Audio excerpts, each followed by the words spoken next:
I want to thank you for the opportunity to complete my 12th year as editor of the New England Journal of Medicine and congratulate you on owning a journal that has completed 200 years of continuous publication, more than any other journal in the world.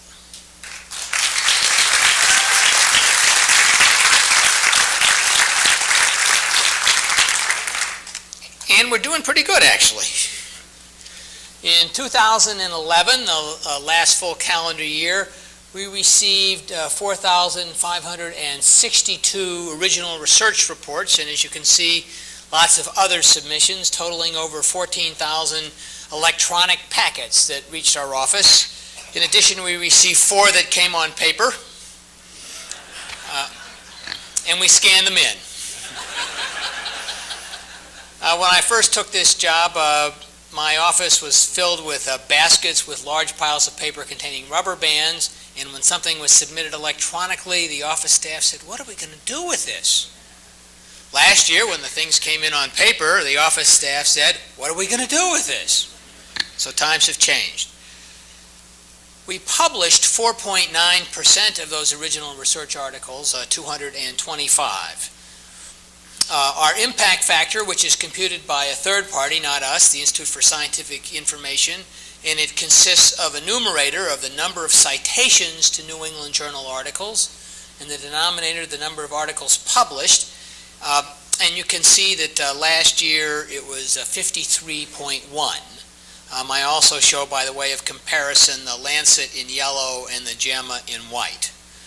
Now you'll note last year and the year before I had said that during a 2-year period our impact factor would fall, and the reason for this was that the people at the Institute for Scientific Information added the case reports of the Massachusetts General Hospital and our monthly clinical problem solving series to our denominator. So over 100 articles were added to our denominator over that 2-year period, but that stopped in 2009, so in 2011 our impact factor increased as predicted. Now the reason our impact factor is up, I believe, is that we have a group of very dedicated editors that works very hard to weed out and to find the most interesting research from those 4,000 or so articles that are submitted each year. And we just don't sit in our office. We actually go out to meetings and to meet investigators.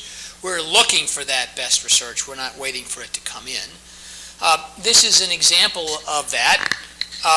There had been a theory derived from work in cells and in mice that stimulation of BRAF was a pathway of importance in a variety of malignancies, and that in those malignancies there was increased constitutive activity of the tyrosine kinase receptor, and that BRAF was in a series of events that came after this activated activity, and therefore if you inhibited BRAF you could make cancers better. This is one of the articles that we published about that, looking at patients with a melanoma that had this BRAF mutation, treated with a drug that would inhibit signaling at this level, and the results are shown here. Progression-free survival was increased substantially. That's the good news. The bad news is that even with this, the median survival of patients with melanoma is still on the order of 4 or 5 months after therapy. So this is still a terrible disease and one that we need much more research. But these data show that the idea,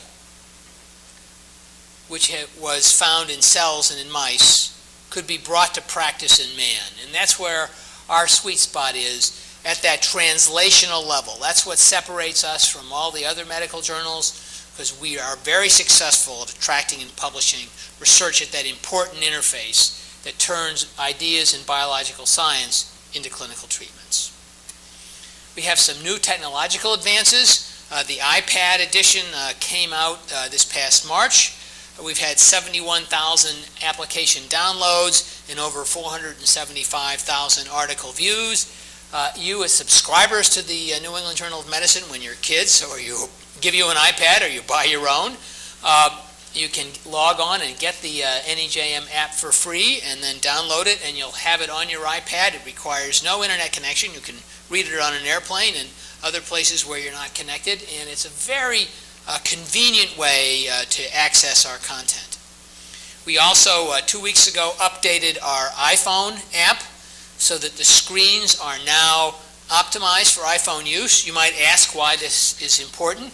Well, I still attend in hospital, and I was there yesterday at the Brigham Hospital in the ICU, and I asked a question to one of the residents, and she looked it up on her iPhone and was able to read the New England Journal in the iPhone format and able to see it without having to go like this. So that's what it's there for. Younger physicians rely on these devices as information sources, and so we need to make it available to them in a format that they use. This shows the kind of image which had also been on our full-page printed version, but it's a full-page iPhone to show you how our images can be formatted for that use. This particular one is about an article that we had on insulin pumps and their use in the treatment of patients with type 1 diabetes. So as I remarked earlier, this is our 200th anniversary. It's your 200th anniversary. And for that, we've done a lot of new content. We have had a series of articles about what's happened in the past 200 years. We started off with a piece from Jean Brunwald and Betsy Nabel about coronary artery disease, just as the first issue of the New England Journal of Medicine, Surgery, and Collateral Branches of Science in 1812 started off with an article by John Warren, the father of John Collins Warren, the editor-in-chief, on angina pectoris. We've had one on infectious disease. We've had one on a patient with asthma. These appear the first issue of the month, and they become, within hours of appearing on our website, the most downloaded and read articles that we publish that week. The medical community around the world has found these to be fascinating and interesting. Atul Gawande's 200 Years of Surgery is out, and I encourage you all to look to see what's coming in June. We have 7 more of these. On our website, for those of you who have time, we have an incredible timeline that interposes advances in medicine with advances in society and things that were actually published in the New England Journal of Medicine. We also have short videotaped interviews with not only myself, but all other living editors, former editors-in-chief of the New England Journal of Medicine. In addition, we have interviews with a number of other editors that served the journal for over 20 years. We welcome you to come to our website to see these interviews. So again this year, I want to thank you for the opportunity to serve as editor-in-chief. It's a great honor and privilege, and I'm humbled by it. But most of all, I want to thank you for your stewardship. Again this year, Linda, for leaving us alone. I can tell you, nothing is more tempting than to mess with our business, and I think nothing could be worse.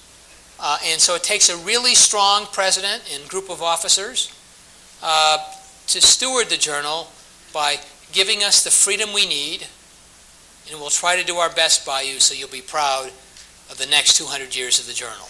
Thank you.